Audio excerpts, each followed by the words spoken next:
बिस्मिल्लाहिर्रहमानिर्रहीम। अस्सलाम वालेकुम नादरीन, आप यूट्यूब चैनल देख रहे हैं, मैं इमरान खान हूँ। नादरीन, एक ख़बर छपी है फाइनेंशियल टाइम्स में, और ये फाइनेंशियल टाइम्स जो है वो कोई आम अखबार तो है नहीं, ये बैनुल-अक़वामी सतह का एक मंजा हुआ अखबार है। और इसके अंदर ख़बरें जो हैं वो बड़ी ठीक ठाक छानबीन के बाद छपती हैं। तो एक इन्होंने, क्योंकि दुनिया की सबसे बड़ी स्टोरी है कि इस वक्त ईरान और अमेरिका के बीच में जंगबंदी हो रही है, और स्विट्ज़रलैंड के अंदर इस मुआहदे के ऊपर दस्तखत होने जा रहे हैं। वहाँ पे अमेरिका की क़यादत भी जाएगी और ईरानी क़यादत भी आएगी, और यूरोप के पुरफ़िज़ा मकाम में स्विट्ज़रलैंड में ये सब कुछ होगा। उन्होंने जो स्टोरी की उस पर आसिम मुनीर साहब के जो हमायती हैं वो बहुत भड़क उठे हैं, बहुत गुस्से में। फाइनेंशियल टाइम्स की स्टोरी क्या है, यहाँ मैंने उसका पूरा ट्रांसलेशन निकाल के अपने सामने रखा है। और ये स्टोरी एक्चुअली एक्सपोज कर रही है कि पाकिस्तान के पास वो सलाहियत नहीं थी मुज़ाकरात करवाने की, या पाकिस्तान वो नताइज हासिल नहीं कर सका मुज़ाकरात में जो अमेरिकन चाहते थे, और फिर कतरियों को सामने आना पड़ा। और फिर जो कतरी हुक्मरान हैं उनके नाम भी लिखे गए स्टोरी के अंदर, जिन्होंने बड़ा अहम रोल प्ले किया ईरान और अमेरिका को मुज़ाकरात की मेज़ के ऊपर बिठाने में और एक नतीजा निकालने में।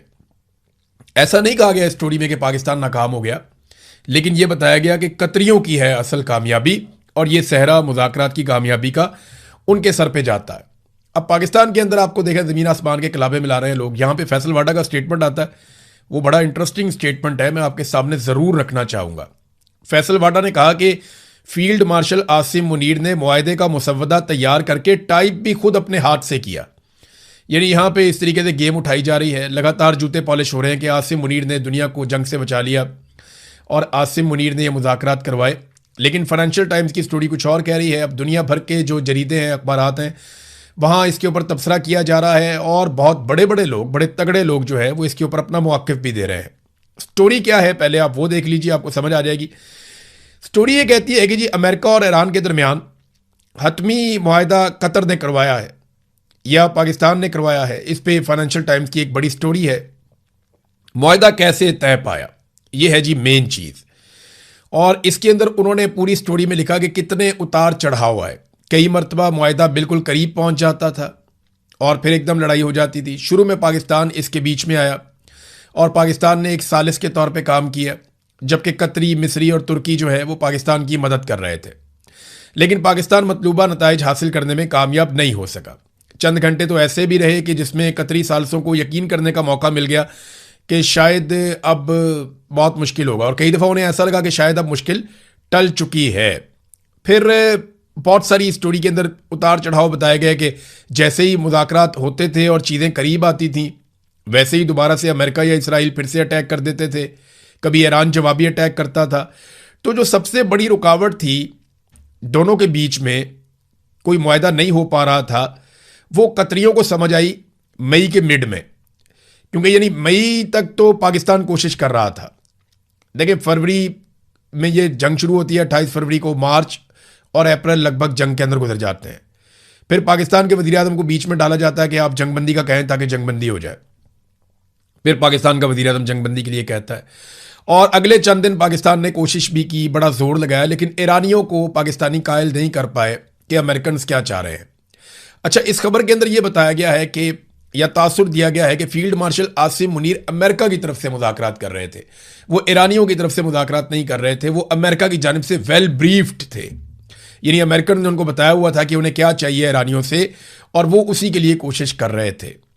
लेकिन मई के वस्त में सूरत हाल बहुत ज़्यादा ख़राब हो गई। फिर जनाब अमेरिकन ने कतरियों को आगे किया, और कतरियों का इसमें बहुत तजर्बा है। कतरियों ने पूरी दुनिया के अंदर ये तालिबान का अमेरिका का डील वो भी उन्होंने करवाया था। उससे पहले और बहुत सारे जो मीडिएशन के मामला आते हैं दुनिया में, कतरी बहुत अहम और तजर्बाकार है इस काम में। उनके नाम भी हैं, मैं आपको भी बताता हूँ। तो प्रॉब्लम ये हो रहा था कि डोनाल्ड ट्रंप को बहुत जल्दी थी मुआहदा करने में। वो ये चाहता था कि फटाफट मुआहदा हो जाए। डोनाल्ड ट्रंप की बेसब्री थी, और वो मुआहदे के अंदर अपने टारगेट रख के बैठा हुआ था कि ये काम होने चाहिए। वो उजलत में मुआहदा करना चाह रहा था। जबकि ईरान के लिए एक और मसला था। उनके लिए मसला ये था कि वो इस मुआहदे को ईरानी निज़ाम में जायज़ और दुरुस्त तरीके से देखा जाए, ऐसा बनाए कि ईरानियों को लगे कि वो लड़ाई हारे नहीं है, और ये मुआहदा उन्हें जायज़ लगे, और ऐसा ना लगे कि कहीं उन्होंने हथियार डाल दिए। ईरानियों के लिए ये मसला था। दूसरा, ईरानियों के बारे में लिखा गया इस आर्टिकल में कि वो एक एक लफ्ज़ को गौर से पढ़ते हैं और अल्फाज को तब्दील भी करवाते हैं। वो बड़े शानदार, बड़े धीमे लहजे के और बड़े तरीके से चलने वाले, बड़े समझदार किस्म के मुज़ाकरातकार हैं। तो ईरानियों की तारीफ की गई इस आर्टिकल में, और ये खबर आती है कतरियों की जानिब से जो इस मुज़ाकरात का हिस्सा थे, या सोर्सेज जो इसके अंदर शामिल थे ईरान में, कतर में, पाकिस्तान में या अमेरिका में, उन सोर्सेज से फाइनेंशियल टाइम ने ये पूरी स्टोरी निकाल कर दी है। अब वो ये बताते हैं कि जनाब एक मौका ऐसा आया कि जब डोनाल्ड ट्रंप ने ईरानी तजावीज़ को कचरे का एक टुकड़ा करार दे दिया, और फिर उसके बाद वाशिंगटन ने कतर को कहा कि आप आगे बढ़ें, और मई के वस्त में ये लोग बीच में आते हैं। इनमें अली अस्सवादी और हमद अल कबेसी, ये दो अहम ऑफिशियल्स हैं, बहुत अहम लोग हैं कतर के। ये इस मुज़ाकराती अमल का हिस्सा बन जाते हैं और ये बार बार तेहरान के दौरे करते हैं। यानी ये ईरान गए और खुफिया तौर पे गए, इन्होंने किसी को नहीं बताया कि ये ईरान जा रहे हैं। इन्होंने खुफिया ईरान के दौरे किए, बार बार किए। अमेरिका को इस बात का पता था, लेकिन ये पब्लिक नहीं करते। कतरियों की ये खूबी ये है कि वो जो भी मुज़ाकरात करवाते हैं वो खामोशी के साथ काम करते हैं, वो अपनी पब्लिसिटी नहीं करते, उन्हें शोर डालने का शौक नहीं है, वो सिर्फ अपना टारगेट अचीव करते हैं। पाकिस्तान ने रोला ज़्यादा डाला हुआ था, काम पाकिस्तान कर नहीं पा रहा था इस आर्टिकल के मुताबिक।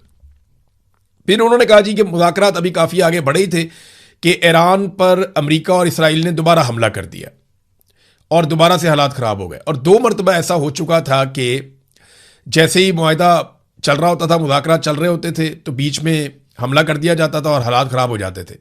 फिर मंगल 19 मई को कतरी वफद नायब सदर जेडी वेंस और स्टीव विटकॉफ और जेरेड कुशनर को ब्रीफिंग देने के लिए वाशिंगटन पहुंचा, और उन्होंने गजा में इसराइल हमास जंग को ख़त्म करने के लिए डोनाल्ड ट्रंप के मंसूबे पर उन्होंने कहा ये काम करें आप फटाफट, क्योंकि अगर आप वहाँ पे लड़ाई ख़त्म, देखें इन्होंने इससे पहले काम किया था हमास की और इसराइल की जंगबंदी के लिए भी, और अब ये बार बार ये समझा रहे थे कि इसराइल जो लबनान के ऊपर अटैक करता है उससे प्रॉब्लम क्रिएट होती है। तो जून में फिर लबनान के ऊपर अटैक किया गया, फिर ईरान ने भी वापस हमला किया, फिर बार बार झड़पें होती रही, लेकिन मुज़ाकरात साथ साथ चलते रहे। तो कतरियों ने कम से कम ईरान को ये समझाया कि मुज़ाकरात अगर नाकाम हो जाते हैं तो उनको कितना नुकसान होगा और कामयाबी में कितना फ़ायदा होगा, और अमेरिकन को ये बताया और उन्हें कायल किया कि इन शराइत के ऊपर तो ईरान कभी नहीं मानेगा, तो कुछ चीज़ें जो है इनका हल निकल सकता है।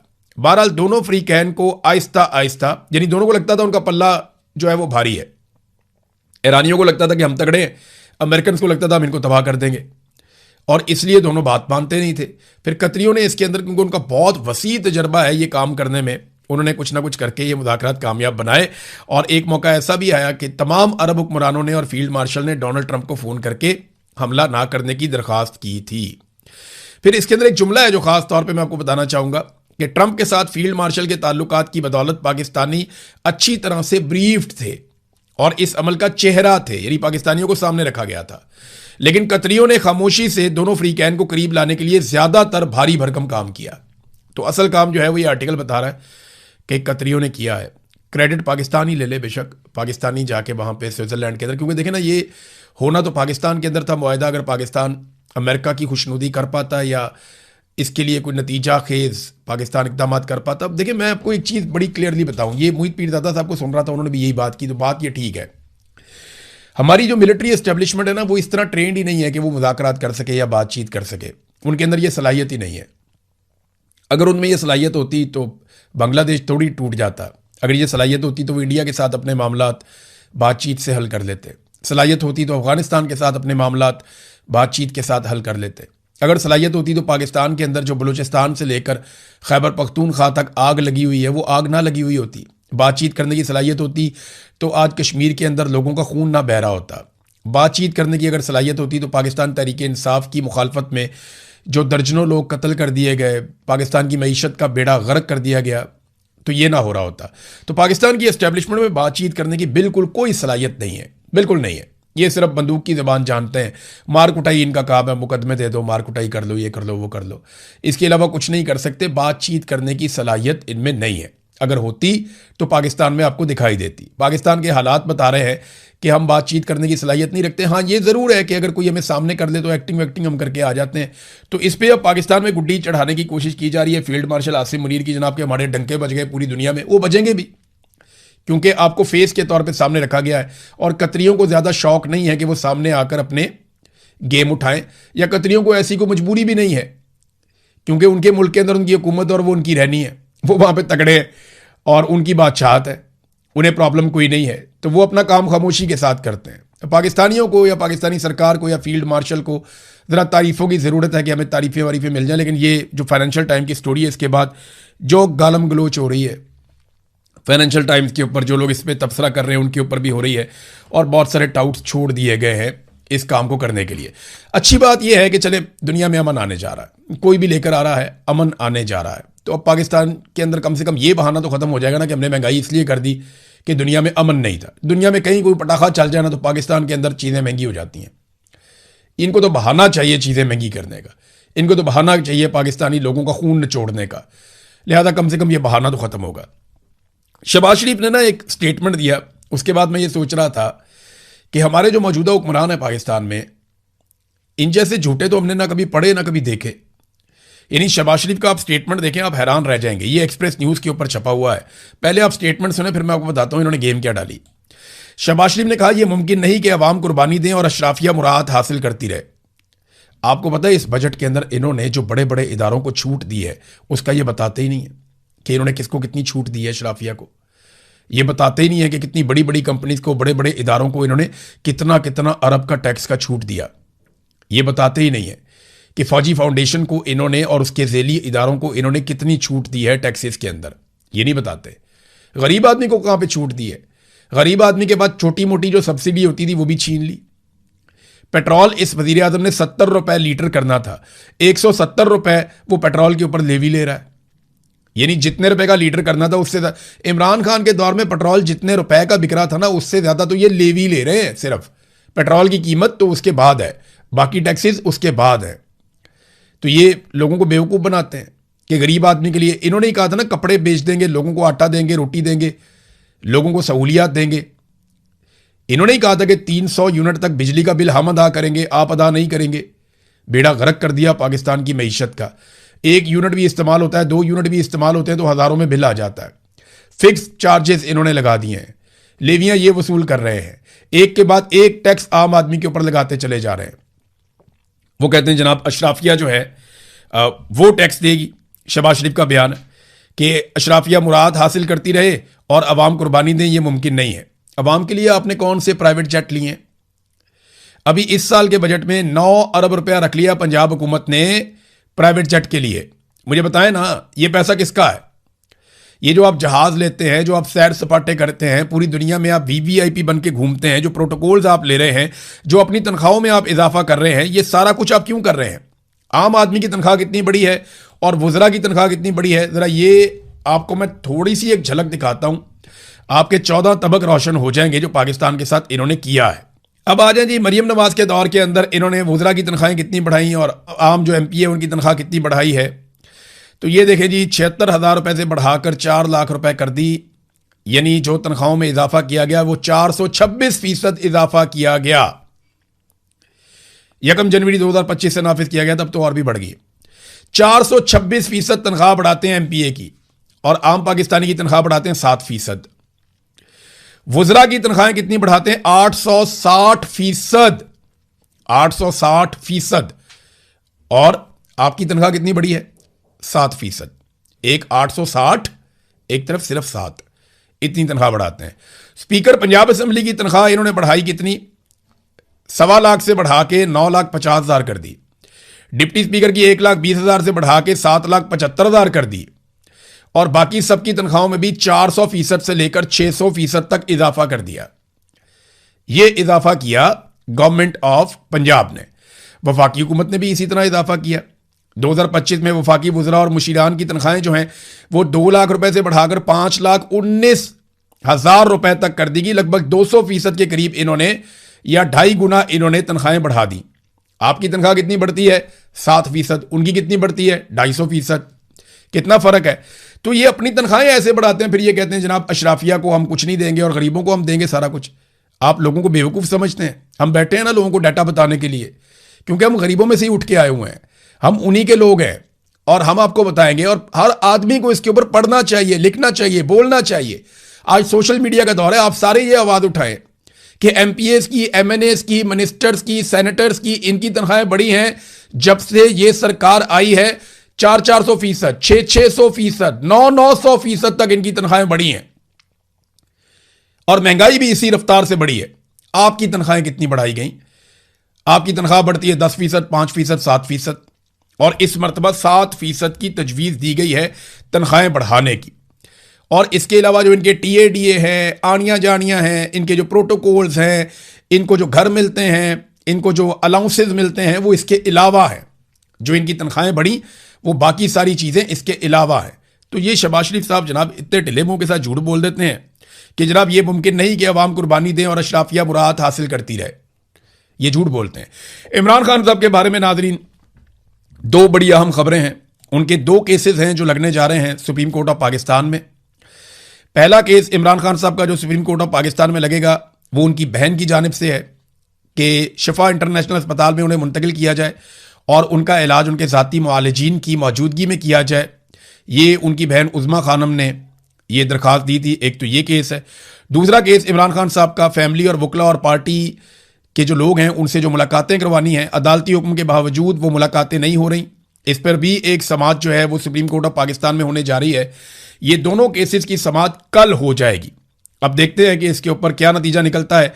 लेकिन सुप्रीम कोर्ट ऑफ पाकिस्तान इंसाफ दे सकती है अगर वो चाहे तो, लेकिन नॉर्मली हमने पाकिस्तान में इंसाफ होता हुआ नहीं देखा। नाज़रीन, नवाज शरीफ साहब ने बिलाखिर एक स्टेटमेंट दिया कश्मीर के हवाले से। उन्होंने कहा कश्मीरी अवाम पाकिस्तान से अपना नजरियाती और फिक्री रिश्ता बरकरार रखते हुए पुरअमन रहें, धरनों को खत्म करके बामकसद मुज़ाकरात करें। नवाज शरीफ साहब ने ना किसी मुतालबे पे कोई बात ही नहीं की कि मुतालबात जायज़ हैं नाजायज़ हैं, कश्मीरी क्या मांग रहे हैं, उस पर बात ही नहीं की।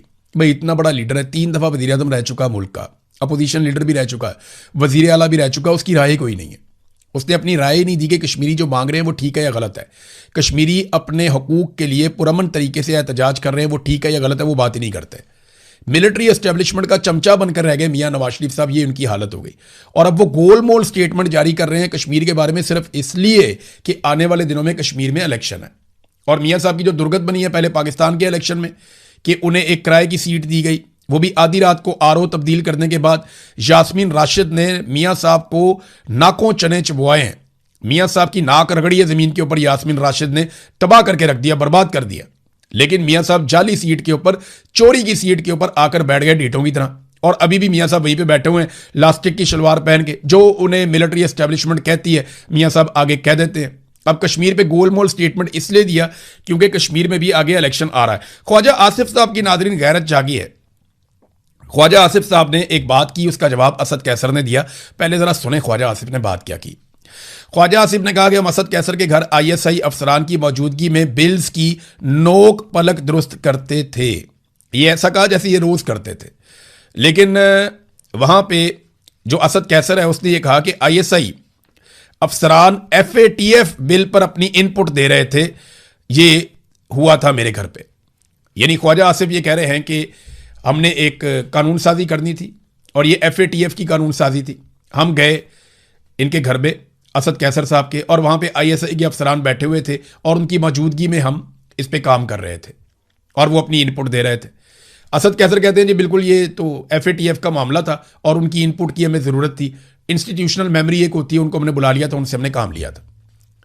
देखिए जो ब्रीफिंग है वो मंगाई भी जा सकती है। आप ये कह सकते हैं कि हमें ये चीज़ों की ज़रूरत है, आप आकर हमें बताएं। लेकिन फौज की सियासत में मुदाखलत है, इससे इनकार नहीं किया जा सकता। इमरान खान के दौरे हुकूमत में भी थी, गलत थी, नहीं होनी चाहिए थी। लेकिन और इमरान खान साहब को इस बात का इदराक भी हुआ।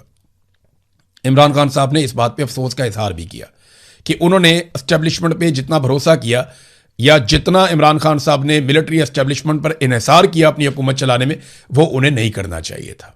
इमरान खान साहब ने खुद इस बात के ऊपर एतराफ़ भी किया। तो इमरान खान साहब ने तो एतराफ़ कर लिया। जब ख्वाजा आसिफ साहब एतराफ़ कर रहे हैं, उनका ज़मीर जाग रहा है कि जनाब वहाँ ISI वाले बैठे थे। उस टाइम ख्वाजा आसिफ साहब को क्या हुआ था? तब तो आप इनकलाबी होते थे, तब तो मियाँ साहब इनकलाबी होते थे। बाहर निकल कर बताते ना कि अंदर ISI के अफसर बैठे हुए हैं, वो हमारे से कानून साजी करवा रहे हैं। आज ख्वाजा आसिफ ने यह बात क्यों की? वो इसलिए की कि वो PTI को और अपने आप को एक जैसा आज के दौर में दिखाना चाहते हैं। ख्वाजा साहब दौर बहुत आगे निकल गया है।